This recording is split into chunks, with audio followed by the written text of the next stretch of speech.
교수의 코인 스토리. 코인 투자 알고 하자.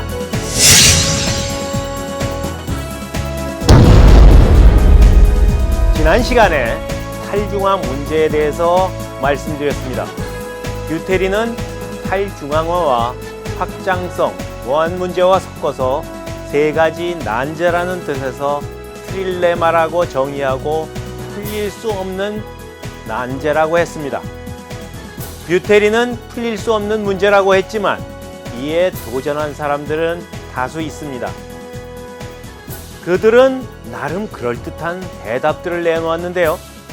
그중 주목해야 할 설계자는 MIT 공대 교수인 실비오 미켈리라는 분인데 컴퓨터 공학의 노벨상이라고 불리는 튜링 어워드를 받으신 어마무시한 경력을 가지신 분입니다.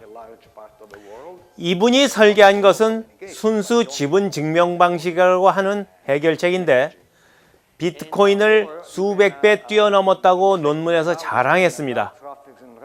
하지만 비트코인이 초당 3개밖에 처리를 못했다는 점을 감안하면 수백 배 뛰어넘었다는 것이 그리 놀랄 수준도 아닐 뿐더러 실제 사용되기에는 그리 좋은 성적은 아닙니다.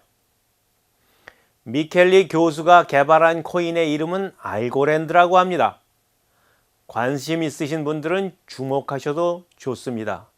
특히 각국의 CBDC를 개발하는 중앙은행들이 미켈리 교수의 알고랜드에 기반한 코인을 개발하고 있다고 합니다. 그 이외에 댄 레리머라는 개발자는 이에 대한 매우 간단한 해결책을 내놓습니다. 노드의 수를 확 줄여서 정해진 프로토콜을 따라서 돌아가면서 블록을 생성하게 하는 거지요. 예컨대 노드를 극단적으로 줄여서 한 개로 만들어 구성을 한다면 어떻게 될까요?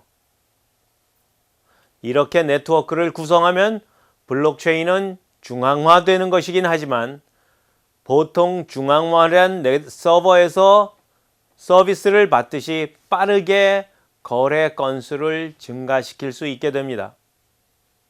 게다가 노드의 컴퓨터가 한 대밖에 안 되면 서버 컴퓨터의 사양을 최상급으로 유지할 수가 있습니다. 이렇게 탈중앙화라는 요건을 무시해버리면 좋은 퍼포먼스를 보이는데요. 좋은 점은 노드의 컴퓨터가 한 개밖에 안 되면 서버 컴퓨터의 사양을 최상급으로 유지할 수가 있습니다. 그런데 한 개가 아니고 한 20개쯤 만들면 약간의 탈중앙화는 됩니다.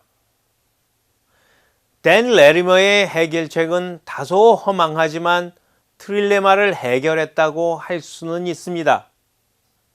혹자는 레리머의 해결책은 콜럼버스의 달걀과도 유사하다고 생각하시는 분들도 있습니다. 하지만 이 문제가 치명적인 문제를 또 하나 안고 있기는 합니다.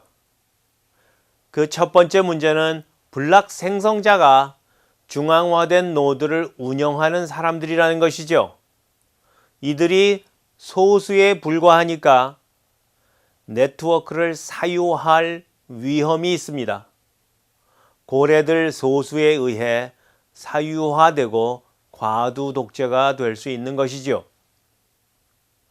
또 노드가 적어서 해킹에 상대적으로 취약할 수 있습니다. 2018년 이오스가 해킹된 적이 있었는데 노드 운영자들이 긴급 회의를 거쳐 강제로 탈취된 코인을 돌려놓은 경우가 있었습니다. 해킹된 코인이므로 도둑 맞은 것이고 이를 되돌려 놓았다는 것이 일견 옳아 보일 수는 있습니다. 하지만 탈중앙화된 네트워크에서 일어나도 되는 행위인지 혹은 이것이 소수의 독재 결과인지에 대한 논란이 되었고 여전히 많은 사람들이 이오스를 신뢰하지는 못하는 이유가 되고 있습니다.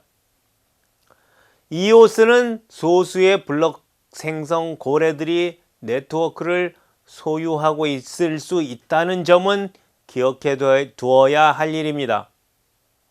앞에서 이더리움은 진위 계수가 0.996이기 때문에 루비니 교수 같은 분이 사기 중에 부모격이라고 비난하고 폄하한다고 말했는데, 이오스는 단지 20명의 블록체인 생성자들이 소유하고 있다는 것을 생각하면 진위 계수가 0.999999 정도 됩니다.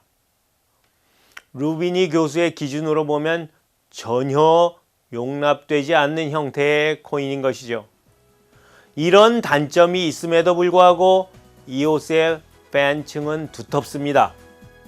이오스가 이더리움과 비교할 때 확장성에서 경쟁력이 있다는 점은 확실합니다.